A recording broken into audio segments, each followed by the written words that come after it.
हाँ, अब आली जनाब इज्जत माब केटीआर साहब सलमान भाई का वेलकम करते हैं पार्टी में, और सलमान भाई के वालिद साहब का भी माशाल्लाह।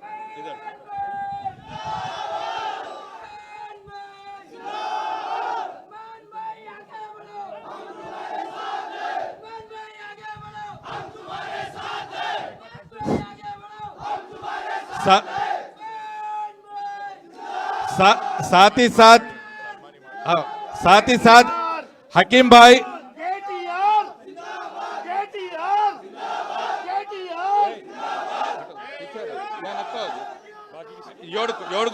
आप लोग हटे। एक मिनट साथ ही साथ हकीम भाई को तो डाल दिया है। एमडी शहबाज खान साहब, यूनुस खान साहब, आसिम खान साहब, गफ्फार खान साहब, एमडी शरीफ साहब, इरफान खान साहब, अहमद खान साहब, सोहेल खान साहब, इन लोग को डालने के बाद में बात करने के बाद बाकी के लोगों की ज्वाइनिंग रहती।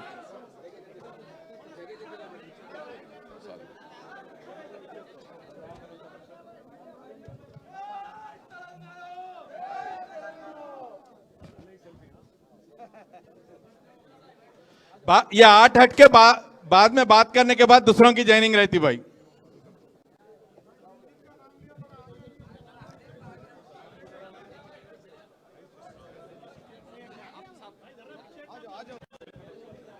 जो खंडवा डाल लिया आप लोग जरा पीछे जाइए प्लीज।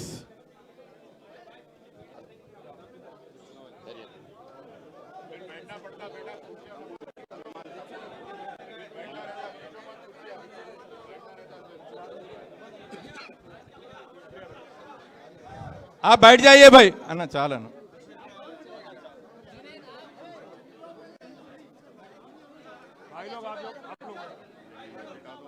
आप लोग बैठिए भाई, आप लोग बैठिए प्लीज।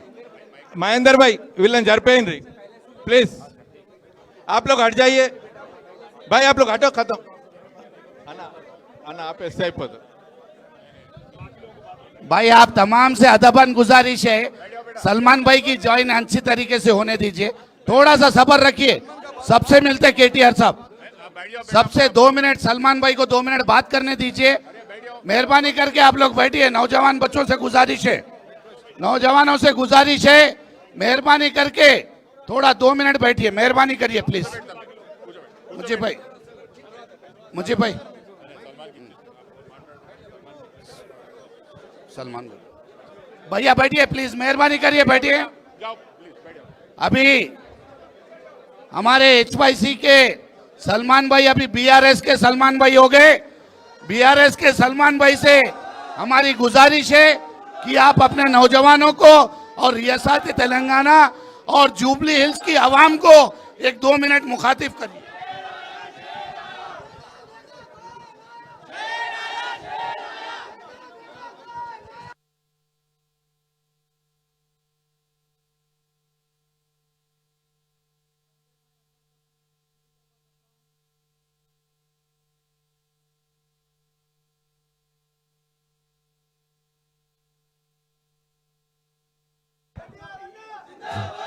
ले बात करिए सलमान।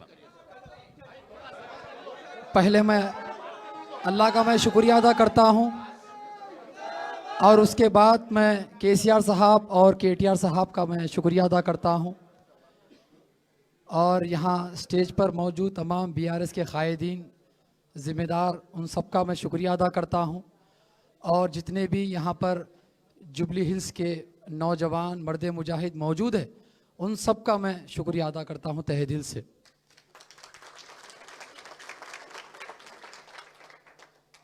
और जैसा कि आप सब जानते हैं कि जुबली हिल्स बाई इलेक्शन का वक्त चल रहा है, और इस जुबली हिल्स बाई इलेक्शन में काफ़ी लोग अपनी किस्मत आजमा रहे। वैसा ही आपका भाई भी किस्मत आजमाने के लिए जो है नॉमिनेशन दाखिल किया था, मगर अफसोस की बात है कि कांग्रेस की हुकूमत ने एक साजिश के तहत मेरा नॉमिनेशन कैंसिल करवा दिया। और मैं जब रीज़न पूछने को गया तो मुझे रीज़न नहीं बताया गया, और जब मैं रिटर्न में लिखने को बोला गया तो रिटर्न में भी मुझे नहीं दिया गया। तो ये एक साजिश के तहत ये एक साबित होता है कि मुझे साजिश के तहत मेरा ये एप्लीकेशन रिजेक्ट किया गया। एक हम सब जानते हैं कि किस तरह से ये लोगों ने मुझे रिजेक्ट किया गया, और वजह आपको जानकर हैरानी भी होगी। आप सब जानते हैं कि कांग्रेस हुकूमत 2 साल से हुकूमत कर रही है, 2 साल से गवर्नमेंट चला रही है तेलंगाना रियासत में, मगर अफसोस की बात है ना तो कोई वहाँ पर कोई मुसलमान एमएलसी है, ना कोई वहाँ मुसलमान मिनिस्टर है। वहाँ पर मुसलमानों की लीडरशिप को ख़त्म किया जा रहा है हर दिन। कांग्रेस की एक ऐसी साजिश है कि वहाँ पर मुसलमानों की हर वो आवाज़ को दबाया जा रहा है, क्योंकि मुसलमान कांग्रेस की दुश्मन है। मैं इसीलिए कहा था कि जुबली हिल्स में अगर हम सबको निकालना है तो कांग्रेस का जनाजा निकालना है। मैं इसलिए कहा था क्योंकि कांग्रेस का जनाजा इसलिए निकालना है क्योंकि रेवंत रेड्डी की हुकूमत, आपको जानकर हैरानी होगी कि जब मैं ये अल्फाज बोला कि कांग्रेस का जनाजा निकालना है तो तमाम वो मिनिस्टर्स, कांग्रेस के तमाम वो बड़े बड़े लोग मेरे घर पर आने के लिए तैयार हो गए और बोलने लग गए कि सलमान भाई आपको क्या होना हम देने तैयार है, सलमान भाई आपको क्या, आपको इख्तियार देने के लिए हम तैयार है। मगर मैं क्या बोला कि 21 तारीख से पहले अगर तुम खबरस्तान दे देते तो हम तुम्हारे पास चलकर आ जाते थे। 21 तारीख से पहले तुम खबरस्तान दे देते तो इतनी नौबत नहीं होती कि तुम यहाँ पर मेरे दहलीज पे आओ। मैं तुम्हारी दहलीज पे आने तैयार था, मगर तुमने देरी की और हमारी ताकत को तुमने कमज़ोर समझा। आज मैं एक ऐसी ताकत के साथ हूँ जो सेकुलरिज्म को ज़िंदा रखती है। और जब मैं केटीआर साहब से मेरी मुलाकात हुई, मैं तहे दिल से मैं केटीआर साहब का मैं शुक्रिया अदा करता हूँ, और उनके लिए मेरे दिल में बहुत जगह बन गई। वो इसीलिए क्योंकि मेरी मुलाकात जब हुई, वो उस मुलाकात में केटीआर साहब के जो अल्फाज थे मैं आपके सामने बयान कर रहा हूँ। उन्होंने कहा कि सलमान भाई मुझे एक चीज़ का डर है, मुझे एक चीज़ का डर ये है कि हिंदुस्तान में जो हालात बनते आ रहे हैं वो हालात खुदा ना खास्ता हमारे तेलंगाना में क्यों होना हो जाए। ऐसे हालात मुझे डर है। वो कौन से हालात है कि जहाँ पर एक ही थाली में खाने को बैठे तो उसमें हिंदू भी हो, उसमें मुसलमान भी हो, उसमें सिख भी हो, उसमें ईसाई भी हो। ऐसा माहौल तेलंगाना का होना चाहिए। जब ये अल्फाज मैं सुना कि एक हम जो है ना गंगा जमुना तहजीब को जो है ज़िंदा रखने के लिए हमारे केटीआर साहब के दिल में एक तड़प है, एक फ़िक्र है, तो बहुत बड़ी बात है, बहुत बड़ी बात है। और एक चीज़ मैं मुतालबा किया केटीआर साहब से कि जो ग्रेवयार्ड का था, तो 1 सेकंड नहीं लिए केटीआर साहब, 1 सेकंड नहीं लिए हाँ बोलने पर, क्योंकि वो बुनियादी हक़ है जो हमको मिलना भी ज़रूरी है, और इंशाअल्लाह वो मिलकर रहेगा। अगर हम इख्तिदार के भूखे रहते तो हम कहीं पर और चले जाते, मगर हमको जो हक़ लेना है इज़्ज़त के साथ वो हम लेंगे इंशाअल्लाह, और वो केटीआर साहब देने के लिए तैयार है। और ये कांग्रेस की हुकूमत कल से ख़रीदने की कोशिश कर रही थी, कल से ख़रीदने की कोशिश कर रही थी, तमाम वो मिनिस्टर्स ख़रीदने की कोशिश कर रहे थे। तो मैं ये बात केटीआर साहब के सामने भी रखा। केटीआर साहब ने कहा कि हम लड़ रहे हैं, हम वॉरियर्स हैं, हम फाइटर्स हैं, हम हमारे हक़ लेने के लिए हम फाइट करेंगे। तो ये बात भी अच्छी दिखी। अब मैं एक कांग्रेस के जितने ज़िम्मेदार जो मेरे पीछे लगे हुए थे, कल से पूरी ताकत लगा लिए, पूरे मिनिस्टर्स आ गए, तमाम वो ज़िम्मेदार आ गए, ये बोलने लगे कि तुमको ये दे देंगे, वो दे देंगे, आदान वो ये कर देंगे, आप बस एक बार सीएम रेवंत रेड्डी साहब के साथ मुलाकात कर लो। मगर मेरा दिल जो है ना ज़मीर गवारा नहीं करा, ना मेरा ईमान गवारा करा कि मैं ख़बरस्तान का सौदा कर सकूं। ये लोग ख़बरस्तान नहीं दे सकते, वो सबको मालूम है, और हमारी जुबली हिल्स में जो लड़ाई है वो ख़बरस्तान की है। और मेरा मकसद था कब्रिस्तान हासिल करना, वो केटीआर साहब आपको आगे बताएंगे इंशाल्लाह।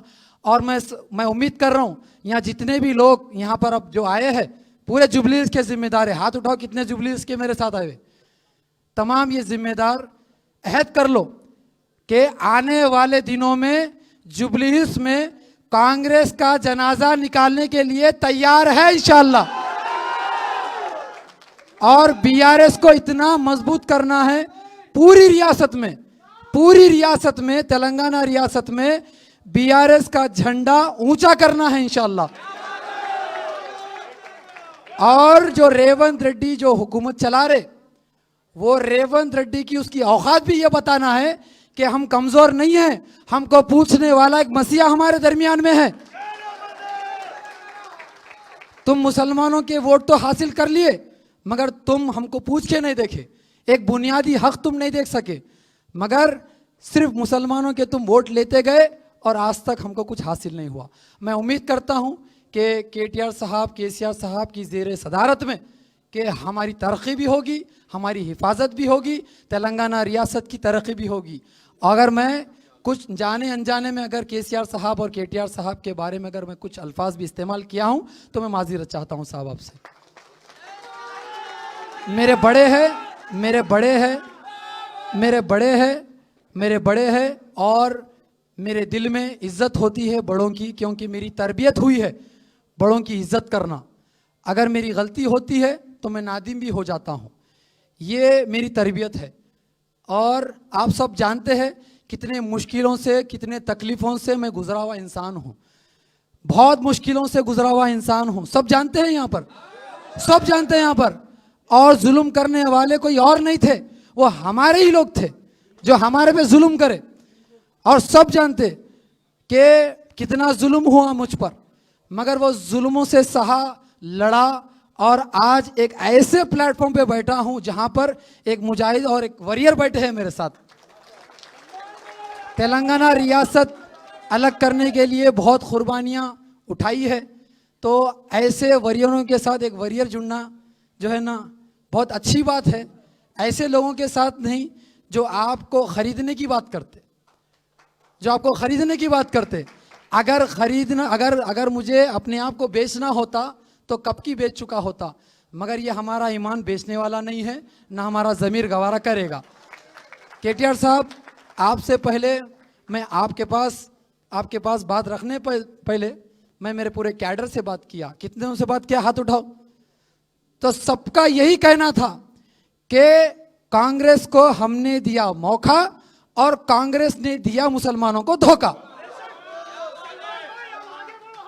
ये सबका यही कहना था कि हर घर जुबली हिल्स में जब जाकर पूछेंगे तो बीआरएस का कहना है और बीआरएस को लाना है।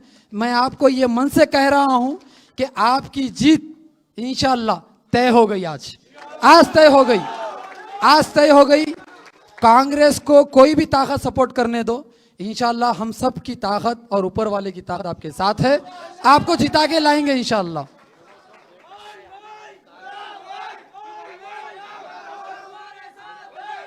आप सब जानते कि दुनिया में एक नया निज़ाम रहता, चढ़ते हुए सूरज की तो पूजा सब करते, कोई तरक्की कर ला तो उसको तारीफ भी करते, मगर जब स्ट्रगलिंग करता, जब लड़ता, लोगों के हक दिलाने के लिए तकलीफ़ां झेलता तो उसका साथ कोई नहीं देता। मगर आज हम सबको एकजुट होना है और ये जालिम को हराना है। इसलिए हराना है क्योंकि आने वाली हुकूमत जो होगी वो बीआरएस की होगी। मैं ये दावे के साथ कह रहा हूँ, ये आने वाली हुकूमत बीआरएस की होगी। और मैं उम्मीद करता हूँ कि हमारे आने वाले सीएम साहब हमारे केटीआर साहब होंगे। मैं उम्मीद करता हूँ, ये मेरे जज्बात है, ये मेरी दिल की बात है, किसी और की नहीं। ये मेरी दिल की बात है कि आने वाले अगर कोई सीएम होंगे तो नौजवान, होनहार और वॉरियर फाइटर वो केटीआर साहब होंगे। शुक्रिया आप सबका। मैं फिर एक बार शुक्रिया अदा करता हूँ कि आप लोग यहाँ पर आए, हमारी हिम्मत अफजाई किए। और पूरे तेलंगाना स्टेट में यही एक बात चल रही है कि जुबली हिल्स में बीआरएस का झंडा, गुलाबी झंडा लहराने वाला है। शुक्रिया। ये वो सब बेकार है, आने वाली कार है, ये वो सब बेकार है, ये वो सब बेकार है, ये वो सब बेकार है। केटीआर साहब, केटीआर साहब। अब आली जनाब इज्जत माप रियासत तेलंगाना के अकलियती दोस्त, हरकियाती कायद होने वाले चीफ मिनिस्टर जनाब केटीआर साहब बात करेंगे।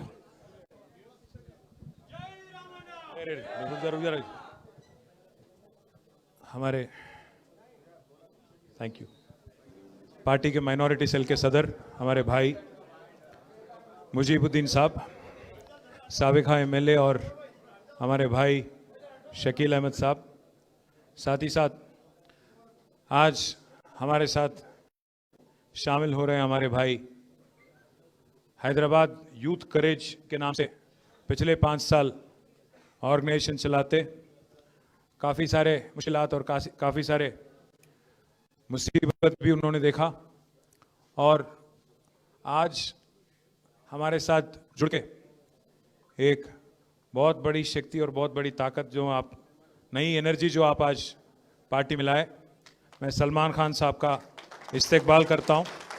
साथ ही साथ उनके वालिद साहब हकीम खान साहब और शाहबाज खान साहब, यूनुस खान, आसिम खान साहब, गफ़ार खान साहब, मोहम्मद शरीफ, इरफान खान, अहमद खान, शोएब खान और जितने भी हमारे भाई हैं जिनका मैं नाम नहीं लिया हूँ, आप सबका भी मैं तहे दिल से शुक्रिया अदा करता हूँ, इस्तेकबाल आपका भी करता हूँ, वेलकम करता हूँ।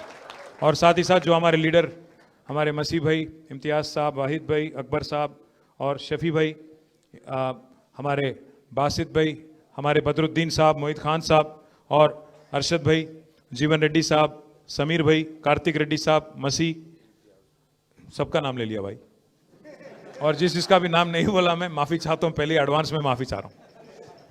भाइयों, अब तमाम नौजवानों से मैं भाई इतना ही कहना चाहता हूँ, कल रात में मेरी मुलाकात हुई सलमान से। मैं इससे पहले कभी मिला नहीं, पर एक दफ़ा शायद 1 साल पहले इनका एक मैसेज आया था मेरे फ़ोन में कि साहब मेरा नाम सलमान खान है, मैं हैदराबाद यूथ करेज करके एक ऑर्गेनाइजेशन है, इसको मैं चलाता हूँ, 10 एम्बुलेंस मैं डोनेट करने वाला हूँ, उसमें मैं आपको चीफ गेस्ट बुलाना चाह रहा हूँ बोल के इनका मैसेज था। मुझे खबर नहीं था, मालूम नहीं था, अंदाज़ा भी नहीं था कि सलमान खान कौन है, क्या है, हैदराबाद यूथ करेज क्या है, नहीं मालूम था। मैं माफ़ी चाहता हूँ, मैं झूठ नहीं बोलूँगा। तो मैं अपनी टीम से पूछा कौन है भाई ये बच्चा, बोले साहब हम लोग थोड़ा चेक करके बताएंगे। फिर बाद में बोले अच्छा काम कर रहा साहब, बहुत अच्छा काम कर रहा, गरीबों की खिदमत करने की कोशिश कर रहे इन्हों। सलमान खान नौजवान लड़का है, शायद 30-35 के बीच में उम्र रहेंगी, काम तो कर रहे हैं, कोशिश तो कर रहे हैं। तो मैंने पूछा हमारे टीम से इरादा क्या है, कोई सियासी फ़ायदे के लिए कर रहे हैं, किस चीज़ के लिए कर रहे हैं? बोले नहीं साहब, लगता तो यही है कि खिदमत करने की कोशिश कर रहे हैं, पर बदकिस्मती वक्त का ये था, प्रॉब्लम था, इसीलिए मैं प्रोग्राम में तो शामिल नहीं हुआ, पर ज़रूर तब से मैं इनकी जितने भी एक्टिविटीज़ हैं सब पे मैं नज़र रख रहा हूँ, गौर कर रहा हूँ। और आज खुशी की बात यह है कि ये जो नौजवान लड़का है सलमान, इतना मैच्योरिटी के साथ आज जिन्होंने जो बात रखने की कोशिश की, एक ही बात में उन्होंने सब कुछ बोल दिया कि हमने बार बार मौका दिया कांग्रेस को और उन्होंने बार बार धोखा ही दिया हमको। ये बस एक सेंटेंस में कांग्रेस की हिस्ट्री, कांग्रेस की तारीख पूरा उन्होंने बता दिया। भाइयों, मैं आपसे 2-4 चीज़ कहना चाहता हूँ। पहली बात ये कि अभी करीब 80 साल होने को आया हिंदुस्तान आज़ाद बन के। आज़ादी के बाद 1 नहीं 2 नहीं, कम से कम 10-11 मौका आपने कांग्रेस पार्टी को दिया, वहाँ पे ऊपर मरकज़ में और यहाँ पे रियासत आंध्र प्रदेश, जब मुत्तहिदा आंध्र प्रदेश था तब, उसके बाद में तेलंगाना में, कुल मिला के 10-11 मौका, 50 से 55 साल हुकूमत चलाने का मौका मरकज़ में और रियासत में आपने मौका दिया उनको।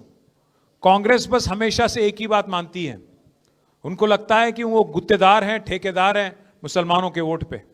उनको लगता है कि मुसलमान को किसी और को वोट देने का हक है ही नहीं, इसीलिए कल इनका नॉमिनेशन रिजेक्ट करवा दिए। सलमान अगर वहाँ पे नॉमिनेशन उनका एक्सेप्ट हो जाता। कांग्रेस को मालूम था कोई मुसलमान बच्चे जो आपके साथ जुड़ के हैं जरूर कोशिश करेंगे, मेहनत करेंगे और शायद दोनों पार्टियों में, चाहे वो बीआरएस हो या कांग्रेस हो, दोनों में से किसी को नुकसान हो सकता है। तो साजिश किया, इनकी नॉमिनेशन रिजेक्ट करवा दिया। कल मैंने उनको शाम में दावत दिया, बोला कि सलमान मेरे से आके मिलो आप। चले आए, अपने वालिद साहब के साथ आए, हकीम खान साहब के साथ। हकीम भाई बोले मुझसे कि मुझे 5 मिनट बात करना है आपसे। तो मैं बोला ठीक है। मैंने पूछा उनसे एजेंडा क्या है, कोई सियासी एजेंडा है, क्या चाह रहे हैं आप, क्या बनना चाह रहे हैं सलमान। तो उन्होंने बस एक ही चीज़ कहा, उन्होंने कहा साहब हम कोई पोजीशन के लिए नहीं आए, हम कोई पैसे वैसे लेने वाले नहीं हैं, हम हमारे ज़मीर बेचने वाले नहीं हैं, हम बस एक ही चीज़ आपसे चाहते हैं, एक ही चीज़ चाहते हैं आपसे, इज्जत चाहते हैं। और दूसरी बात, हमारे जो ख्वाम है उसका खिदमत और उसके कुछ रिक्वेस्ट हैं वो आपके सामने रखेंगे। बस इन चीज़ों के बारे में आप एक आश्वासन दो, एक हामी दो, उसको लेके हम आगे आएंगे। तो मैंने बार बार इनसे पूछा, दोनों से पूछा, फादर से और सन से, दोनों से पूछा कि साहब बताइए क्या चाहिए उनको। बोले कुछ नहीं चाहिए साहब, कुछ भी नहीं चाहिए। मैंने कहा कुछ अगर मदद करूं, कुछ आप इलेक्शन भी लड़ना, इतना कुछ कर रहे हो आप। बोले नहीं, एक पैसा भी नहीं चाहिए, आपके दिल में जगह चाहिए, बस उतना ही कहा उन्होंने। आपके लिए इज्जत, आपके लिए आपकी एक अल्फाज से कल इज्जत बढ़ गया। और हमारे नवीद इकबाल साहब भी यहीं पे है। आपके लिए वो एक बात जो आपने कहा हकीम भाई कि हम लोग बहुत पॉवर्टी से उभर के आके, हम लोग यहाँ तक गरीबी से उभर के आके यहाँ तक आए। मेरे 5 बच्चे हैं साहब, मैं हर किसी को मैं आला से आला तालीम दिला के किसी को इंजीनियर बनाया, किसी को टीचर बनाया, किसी को कुछ और बनाया। आज सब बच्चे खुश हैं मेरे, मैं भी खुश हूँ। पर मुझे अपना ज़मीर कभी मैं कॉम्प्रोमाइज़ नहीं होता हूँ इस बात पे, बोल के साहब भी बोले कल। मैं आपसे बस एक ही रिक्वेस्ट कर रहा हूँ, एक ही वादा कर रहा हूँ आज। जुबली हिल्स तो एक छोटी मजली अपने लिए, एक छोटी जंग है, पर बड़ी जंग तो हमारी 2028 में होना है। केसीआर साहब जो हैं ऐसे सेक्युलर लीडर हैं, तारीख में शायद हिंदुस्तान, आज़ाद हिंदुस्तान में आज तक कोई चीफ मिनिस्टर ऐसा काम आज तक नहीं किया। आप एक बार सोचिएगा, अभी हमारे शकील साहब कह रहे थे आपसे जब मुखातिब हुए कि आला से आला तालीम। एक बार सोचिए आप, 1,40,000 बच्चे आज टिमरिस स्कूल में पढ़ते हैं। 1,40,000, एक एक बच्चे पे, एक एक बच्ची पे 1,25,000 रुपया सालीना खर्च किया जाता है। किस वजह से? किसने कहा केसीआर साहब से कि आप ये करो? उनके दिल में है कि हमारे बच्चे, हमारे आगे आने वाले नस्लें दुनिया से लड़ने की काबिलियत उनमें होना चाहिए, ग्लोबल सिटीजन बनना चाहिए वो, चाहे वो हिंदू हो, मुसलमान हो, जो भी हो, ईसाई हो, जो भी हो। इसीलिए मैं कह रहा हूं आपसे, केसीआर साहब की जो एजेंडा है वो सेक्युलर एजेंडा है। वो खुद हिंदू है, वो अपने धर्म को नहीं छुपाते हैं, वो धर्म को अपने बीजेपी वालों की तरह सियासी फायदे के लिए इस्तेमाल नहीं करते हैं। हाँ, केसीआर ने तो हिंदुस्तान में सबसे बड़ी मंदिर अगर कोई बनाए तो केसीआर बनाए यादगिरी गुट्टा में। वो छुपा छुपी कुछ नहीं करे केसीआर साहब, खुल्लम खुल्ला करे, बाज़ाब्ता करे, टेंपल भी बनाए, यज्ञ भी करे और हर किसी की रीत और रिवाज की भी इज्जत केसीआर साहब करते हैं, चाहे हिंदू हो, मुसलमान हो, ईसाई हो, जो भी हो। इसीलिए अगर एक मुसलमान बच्ची की शादी में शादी मुबारक मिलता है तो हिंदू बच्ची और क्रिश्चियन बच्ची की शादी में कल्याण लक्ष्मी मिलता है। अगर एक हिंदू बच्ची को साड़ी मिलता है बतकम्मा दशहरा के दौरान तो रमजान तोहफा मिलता है हमारे गरीब मुसलमान भाइयों को, बहनों को। और हमारे क्रिश्चियन भाई अगर हैं, ईसाई हैं, तो उनको क्रिसमस गिफ्ट दिया जाता है। ऐसे सेक्युलर लीडर तारीख में हिंदुस्तान में आज तक आपको देखने को नहीं मिला होगा। एक और बात भी आपको याद दिलाता हूं मैं, तालीम और आसरा पेंशन और इसके अलावा काफी सारे जो मदद गरीबों को देना चाहिए, वो सब कुछ केसीआर साहब ने करने की कोशिश की। कांग्रेस के दौर में 200 रुपया पेंशन था, उसको 10 गुना बढ़ाया केसीआर साहब ने। आज आप देखिए क्या माहौल है हैदराबाद में, चाहे आप कोई भी मजहब के हो। आप 2 साल हो गया कांग्रेस की हुकूमत आके, इंदिरम्मा राज्यम बोले, इंदिरम्मा राज्यम, इंदिरम्मा राज्यम। क्या है इंदिरम्मा राज्यम? गला तोड़ना। क्या है इंदिरम्मा राज्यम? जो वादे करे उसको पूरी तरह से नहीं निभाना, यही आपकी राज है। 420 वादे करे, एक नहीं, 2 नहीं, 420, 6 गारंटी दिए, उसमें से एक फ्री बस बोल के वो दे दिए। वो फ्री बस भी क्या चीज है? औरतों को फ्री, उनके शौहर को डबल रेट। क्या का फ्री? आप सोचो, आप इसको हैदराबाद में क्या बोलते मालूम? बैगन की बात बोलते। आप सोचो एक बार, औरतों को फ्री करते, शौहर को डबल टिकट और बच्चों को बस पास बढ़ा देना 25%, उसको भी इंक्रीज कर दिए, तो क्या फायदा हुआ फिर घर में? कोई फायदा नहीं। इसलिए मैं बोल रहा हूं, हाँ मार ले रहे तो वो तो है ही, मैं उसके बारे में ज्यादा नहीं बोलता हूं। बस आप एक बात सोचिए, 2 साल हो गए इनको, शायद वक्त नहीं मिला चीफ मिनिस्टर को, एक कोई रिप्रेजेंटेटिव नहीं है मुस्लिम कम्युनिटी से। हिंदुस्तान में पहली बार, आजाद हिंदुस्तान में पहली बार एक ऐसी कांग्रेस हुकूमत है जहां कोई रिप्रेजेंटेशन है मुसलमान का, ना कोई मुस्लिम एमएलए है, ना कोई मुस्लिम एमएलसी है, ना कोई मुस्लिम मिनिस्टर है। बार बार चीफ मिनिस्टर यही कहते हैं कि भाई आप लोग एमएलए नहीं जिताए। मैं पूछना चाहता हूं चीफ मिनिस्टर साहब से, भाई आप 2 साल में 6 एमएलसी बनाए आप एमएलए के जरिए, एक काबिल आदमी नहीं मिला आपको। आपके लिए जो कुर्बानी करे शब्बीर अली साहब, वो नहीं दिखे आपको, सीट कुर्बानी कर दिया उन्होंने। खामारेड्डी छोड़ के निजामाबाद गए, वो हार गए बेचारे वहां पे, वो भी नहीं दिखे आपको। अजहरुद्दीन साहब बेचारे अच्छे खासे क्रिकेटर थे हमारे कैप्टन साहब, उनको भी बकरा बना दिए। उनको इलेक्शन में तो टिकट दिए 2023 में, हार गए उन्होंने, ठीक है, फिर एमएलसी बना के वजीर बनाते, नहीं बनाए। 6 लोगों को जब मौका दिया आपने 2 साल में, नहीं दिखे आप, कोई नहीं दिखे आपको। एक आमिर अली खान साहब को बनाए, हां, पर मालूम होते हुए, क्या मालूम था उनको? कोर्ट में केस चल रहा, कचहरी चल रही, मालूम थी उनको नहीं होना है, मालूम था, जानते हुए फरेब झूठ के बुनियाद पे उनको बना के उनकी बेइज्जती करे कांग्रेस वाले। और उनको यह भी मालूम है जब आमिर अली खान साहब का कोर्ट ने रोक दिया तो अजहरुद्दीन साहब को फिर एक बार कैबिनेट में अगर आप सिफारिश करेंगे, क्या होगा उसका? कुछ नहीं होगा उसका, लटकते रह जाएंगे उन्होंने बीच में, वैसे ही मालूम है उनको, बलि का बकरा बना दिया उनको फिर एक बार। तो इसलिए मैं बोल रहा हूं, झूठ और फरेब के बुनियाद पे जो हुकूमत चल रही कांग्रेस की यहां पे, इसको सबक सिखाने का एक शानदार मौका आज जुबली हिल्स में आपके सामने है। भाइयों, आज एक आदमी नहीं, हर कोई परेशान है तेलंगाना में। अब यहां पे हैदराबाद में हमारे जितने बच्चे हैं, नौजवान लीडर है और नौजवान बच्चे जितने भी हैं, काफी लोग रियल एस्टेट में मार्केटिंग करते रहते, काफी लोग रियल एस्टेट में थोड़ा अपना अपना, रंगारेड्डी में, हैदराबाद में, इधर इतराफ में, मेडचल में, इसमें डूबे हुए रहते रियल एस्टेट में। आज पूरा रियल एस्टेट तमाम हो गया रेवंत रेड्डी आने के बाद। ना सिर्फ रियल एस्टेट, ऑटो वाला का कारोबार बंद। मैं 1-2-4 महीने पहले मैं आ रहा था यहीं पे पार्टी ऑफिस, तो बीच में सिटी सेंटर के पास वो लाइट आ गया, रेड लाइट, तो वहां रुक गया मैं। साइड में एक ऑटो आ गया, वो ऑटो वाला भाई साहब बोले सलाम, मैं बोला सलाम। बोले साहब जरा शीशा नीचे करो, मैं बोला शीशे नीचे कर लिया। मैं पूछा उनसे कहाँ जा रहे हैं, तो बोला सवारी है, जा रहा हूँ साहब। उन्होंने पूछे कि साहब वालिद साहब कैसे? मैं बोला ठीक। मैं बोला आपका क्या नाम? बोले महमूद। तो महमूद भाई क्या हाल? बोले बर्बाद है सब। और क्या हाल है? बर्बाद है। मैं बोला क्या हुआ? बोले जब से हुकूमत आई सब धंधा बंद साहब। इससे पहले 1000 रुपया कमाता था, 1000-1200 रुपया कमाता था पर दिन, आज 400-500 भी बहुत मुश्किल से मिल रहा साहब। तो मैं बोला क्या करेंगे महमूद भाई? एक गलत वोट की सजा 5 साल है ना, क्या करूं? उन्होंने क्या बोले मालूम महमूद भाई मेरे को? साहब कोई तरकीब नहीं है क्या? साहब कोई तरकीब नहीं है क्या? तो मैं आपसे आज कहना चाहता हूं तरकीब है, तरकीब है। जुबली हिल्स में मुंह तोड़ जवाब दो, जमानत जब्त करो, कांग्रेस की जमानत जब्त करो, तब जाके एहसास होता है इनको, तब जाके पता चलता है इनको कि अवाम कितनी दुखी है, अवाम कितनी दर्द में है। आज कोई खुश नहीं है। खबरस्तान का मसला भाई ने उठाया, मैं आपसे वादा कर रहा हूं आज अगर हुकूमत नहीं मानती है सीधा सीधा जिद्दोजहद करेंगे, जल्द से जल्द इनसे छीनने की कोशिश करेंगे, हासिल करने की कोशिश करेंगे। अगर हुकूमत नहीं मानती 2 साल में हमारी हुकूमत वापस आ रही, केसीआर साहब फिर चीफ मिनिस्टर बनने वाले हैं।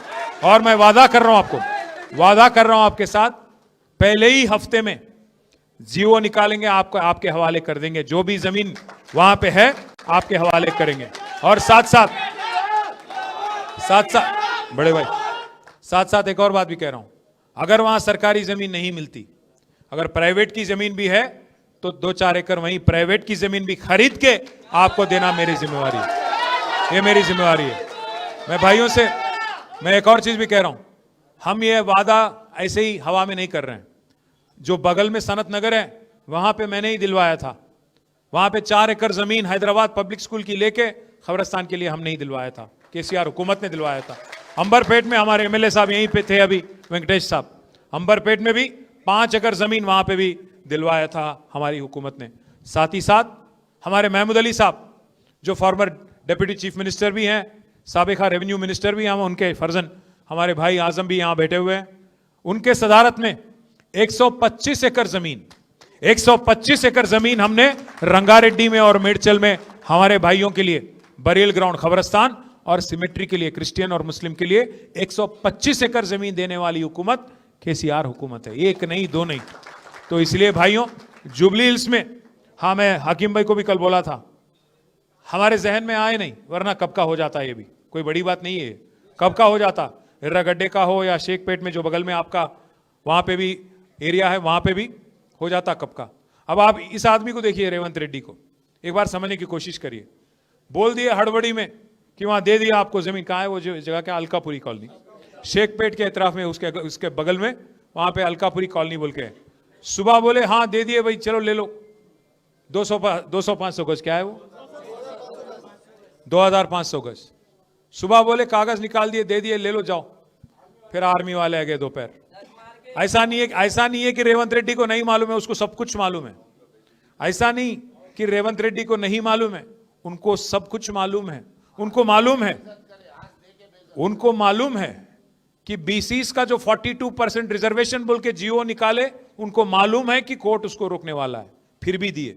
वैसे ही उनको मालूम था कि जो कागज दे रहे हैं 2500 गज का जमीन, वो भी नहीं टिकेगा, आर्मी वाले आएंगे रोकेंगे, मालूम था, पर होना बोल के दिए और बेइज्जती भी करवा दिया। धोखा करे बेइज्जती भी करे। इसीलिए मैं कह रहा हूं भाइयों, जो भी कांग्रेस करती है आप सोचो, अगर आज राहुल गांधी बोलते हैं बिहार में, क्या बोलते हैं राहुल गांधी वहां पे कि 65 साल बाद 80 साल बाद मुसलमान आज भी गरीब है, पासमंदगी में है, लाचारी में है, तो कौन जिम्मेदार है? 65 साल हुकूमत चलाने वाला कांग्रेस कि 10 साल तेलंगाना में हुकूमत चलाने वाले केसीआर, कौन जिम्मेदार है? आपको 10-11 मौका देने के बाद अगर आपकी नाकामी की वजह से, आपकी लापरवाही की वजह से अगर आज मुसलमान गरीब है, लाचार है, तो कौन जिम्मेदार है? किसको वोट देना चाहिए फिर? तो इसीलिए मैं भाइयों आपसे रिक्वेस्ट करता हूं, जुबली हिल्स में जो हो रही है ये इंसाफ की जंग है। आज 10 साल की केसीआर की हुकूमत आपके सामने है, क्यों काम हमने किया, शेखपेट की फ्लाईओवर आपके सामने है, घर घर में जो 20,000 लीटर मुफ्त में पानी दिया गया वो आपके सामने है, 24 घंटा जो बिजली जलती थी वो आपके सामने है, और हमारे गरीब भाई, जो गरीब हमारे भाई बहन है जिनको 2000 का वजीफा आसरा पेंशन जो केसीआर ने दिया वो आपके सामने है, गरीब बच्चियों की शादी में जो शादी मुबारक 1 लाख रुपया दिया गया वो आपके सामने है, और 20-20 लाख देके माइनॉरिटी ओवरसीज स्कॉलरशिप,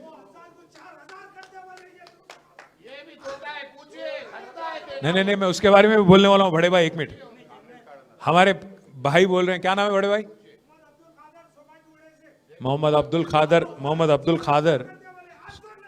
नहीं वो देने वाले भी नहीं है, उनका कोई एजेंडा में भी नहीं है। उन्होंने आदमी ऐसा है, 1 तोला सोना भी देता हूं बोला, आज किसी को सोने तक नहीं दे रहा, गरीबों को सोना नींद हराम कर दिया। उन्होंने कहां देगा सोना छोड़ो, उन्होंने रोल गोल्ड तक नहीं देता। मैं क्या बोल रहा हूं साहब, उनका एजेंडा बस एक ही था, हथेली में जन्नत दिखाओ, आवाम को गुमराह करो, गद्दी हासिल करो, सत्ता हासिल करो, बस उतना ही था। उसके बाद में आज लूटमार चल रहा। अभी मैं जब आने से पहले यहाँ पे एक प्रेस मीट करके आ रहा हूं, आज मालूम है आपको क्या हो गया? एक ईमानदार ऑफिसर थे हमारे तेलंगाना रियासत में, जिनका नाम है सैयद अली मुर्तजा रिजवी, ईमानदार ऑफिसर, 99 बैच का AIS ऑफिसर है, बहुत ईमानदार, हमारे साथ भी काम कर चुके हैं। आज उनको मजबूरन 10 साल उनका सर्विस है, उनको मजबूरन आज वॉलंटरी रिटायरमेंट लेना पड़ा। पता है क्यों? क्योंकि रेवंत रेड्डी साहब को एक ख्वाब आया उनके दामाद को कि एक्साइज का टेंडर मेरे को चाहिए 500 करोड़ का, और मिनिस्टर है जुपल्ली कृष्णा राव, उनके बेटे में भी बेटे को भी वही ख्वाब आया उसी रात को कि मेरे को चाहिए टेंडर। दोनों में लड़ाई हो गई, सीएम के दामाद और वजीर के बेटे के बीच में लड़ाई हो गया, दोनों के बीच में फंस गया कौन बेचारा? रिजवी साहब IAS। उनको आज मजबूरन 10 साल उनका सर्विस है, आगे वॉलंटरी रिटायरमेंट लेना पड़ा आज। किस वजह से? क्योंकि दोनों के आपसी में टक्कर हो गया, ना उनका बात सुनना था, इनका बात सुनना था, ईमान का सुनना था।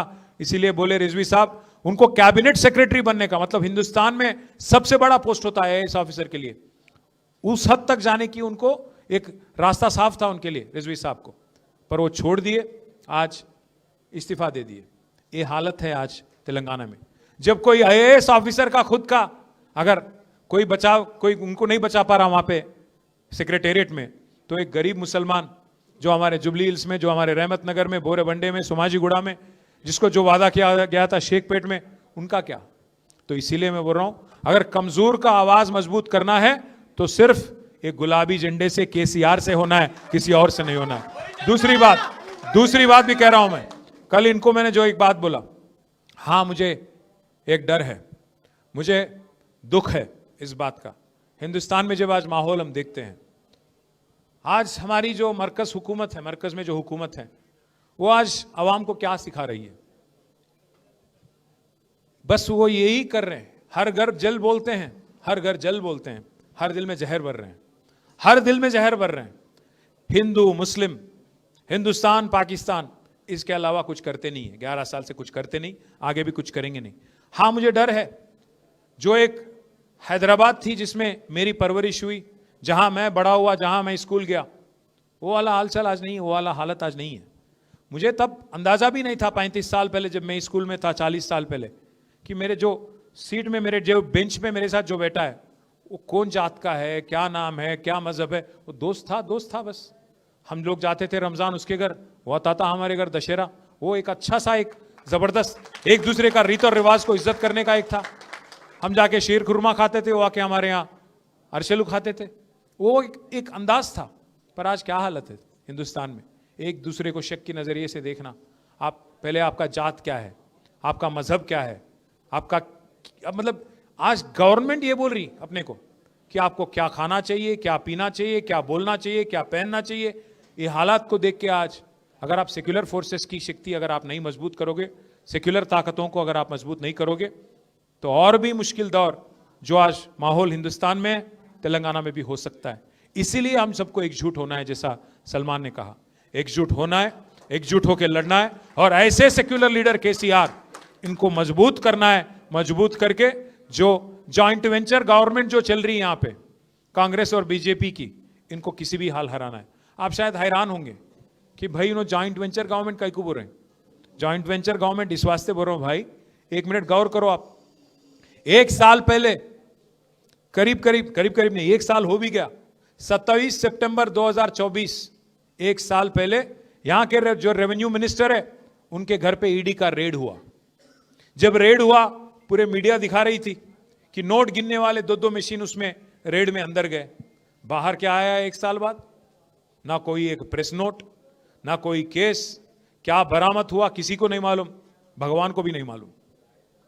एक साल हो गया, एक कांग्रेस के मिनिस्टर पे रेड होता, पर आज तक कोई केस नहीं होता। क्यों? आपसी में अच्छा जॉइंट वेंचर गवर्नमेंट चला रहे दोनों। दूसरी बात, अमित शाह जी पे एक केस बनी थी इलेक्शन के दौरान। केसीआर साहब की हुकूमत थी, केस बनाए हम लोग, क्योंकि वो कुछ बोले, इलेक्शन कोड वायलेट करे, केस बनाए। पता है कौन वापस लिया केस? रेवंत रेड्डी साहब। और तीसरी बात, वक्फ अमेंडमेंट बिल बीजेपी लाई, हम उसका मुखालिफत करें, 4 वोट है हमारे राज्यसभा में, उसके खिलाफ वोट भी करे, फिर भी बिल पास हो गया, क्योंकि बीजेपी के पास ताकत है, नंबर है, पास हो गया बिल। आपको पता है 28 रियासतों में पहली ऐसी कौन सी रियासत थी जो वक्फ बिल को अमल करने के लिए तैयार हो गई? कोई बीजेपी गवर्नमेंट नहीं हिंदुस्तान में। पहला गवर्नमेंट हिंदुस्तान में, पहला रियासत जो तैयार हो गया वक्फ बिल को अमल करने में, वो था रेवंत रेड्डी की हुकूमत। और एक चीज भी आप बोलिए, सोचिए, ऊपर राहुल बाबा है, रोज छींकते रहते, चिल्लाते रहते कि संविधान बचाओ, माइनॉरिटी की रक्षा करो, गुजरात मॉडल बेकार है। ऊपर राहुल बाबा गुजरात मॉडल बेकार बोलते, यहां रेवंत बाबा क्या बोल रहे? गुजरात मॉडल बेकार नहीं है, गुजरात मॉडल शानदार है। वही हमारे लिए एग्जाम्पल है। ऊपर राहुल बाबा बोलते अदानी फ्रॉड है, रेवंत बाबा क्या बोलते? अदानी हमारे फ्रेंड है। राहुल बाबा बोलते चौकीदार चोर है, रेवंत बाबा बोलते चौकीदार चोर नहीं है, चौकीदार हमारे बड़े भाई है। अब बड़े भाई तो क्या बोलते हो, बड़े भाई तो माशाअल्लाह, छोटे भाई सुबह, वो वाला हालचाल है। ऊपर बड़ा मोड़ी या नीचे छोटा मोड़ी, कोई फर्क नहीं है दोनों में, दोनों भी जगह बुलडोजर राज। वहां पे उन्होंने बुलडोजर चला रहे यूपी में, और यहां पे इन्हों हाइड्रा के नाम पे गरीबों के घर तोड़ने लग गए। आप, मैं पूछना चाहता हूं भाइयों से, हैदराबाद में जितने हमारे भाई है बहन है, आपसे पूछना चाहता हूं, एक ईंट भी लगाया क्या रेवंत रेड्डी 2 साल में? एक नया घर बनाया इन्हों? पर कितने घर तोड़ दिए, कितने घर तोड़ दिए। इसलिए मैं आखिरी में मैं इतना ही कहना चाहता हूं, आज जो लड़ाई जुबली हिल्स में हो रही ना, लड़ाई जो है कार और बुलडोजर के बीच में हो रही। अगर आपको बुलडोजर मंजूर है, बुलडोजर मंजूर है, अगर आप वोट देंगे तो हाइड्रा आपके घर आ जाएगा। आप देख लो, उधर कार इधर बुलडोजर। अगर एक और तरीके से मैं बोलूं तो मैं इतना ही कह के बंद करूंगा, उधर कार है इधर बेकार है। आप सोच लो, कार हमारी है, बेकार रेवंत रेड्डी है। सबको 2 साल में सबको सबके साथ धोखा दिया, सबको धोखा दिया और सबको गुमराह किया। और अगर हैदराबादी अल्फाज में कहूं आखिरी में, 2 साल में क्या करा रहे भाई रेवंत रेड्डी बोले तो 2-4 अरे इन्हों क्या क्या तो भी बोले साइड में से, क्या करा रहे भाई रेवंत रेड्डी बोले तो हमारे कार्तिक भाई बोले बैगन में मिला दिया करते। मैं बस इतना ही बोलूंगा। मैं एक अच्छा सा एक सोशल मीडिया में एक चीज देखा हूं 2-4 दिन पहले। एक मुशीराबाद का बच्चा है, क्या नाम है उसका, आप हो, आप ही हो क्या? नहीं, तो मुशीराबाद का एक बच्चा है, जबरदस्त एक रील बनाया, मैं देख के खुश हो गया। क्या किया, अरे भाई रेवंत रेड्डी बोलते, ऊपर केसीआर साहब का तस्वीर लगाए, नीचे रेवंत रेड्डी को ऐसे दिखा रहे, तेरा नाम लिया तुझे याद किया, बस उतना ही, और कुछ नहीं। 2 साल खोजते खोजते टाइम पास कर लिए, एक भी आवाम के लिए कुछ काम या कुछ खिदमत तो नहीं करे। फिर एक बार गुमराह करने के लिए, फिर एक बार तरक्की के नाम पे धोखा देने के लिए जुबली हिल्स की आवाम को फिर एक बार धोखा देने के लिए आ रहे हैं। इसीलिए भाइयों, आज सलमान के जुड़ने से, आज आप सबके जुड़ने से हमारी ताकत और बढ़ी, हिम्मत अफजाई हुई, आप सबका इस्तकबाल। और मैं वादा कर रहा हूं, ये जो नौजवान बच्चा है, बहुत मैच्योर बच्चा है, इसकी हिफाजत, इसकी तरक्की मेरी जिम्मेदारी है। जय तेलंगाना।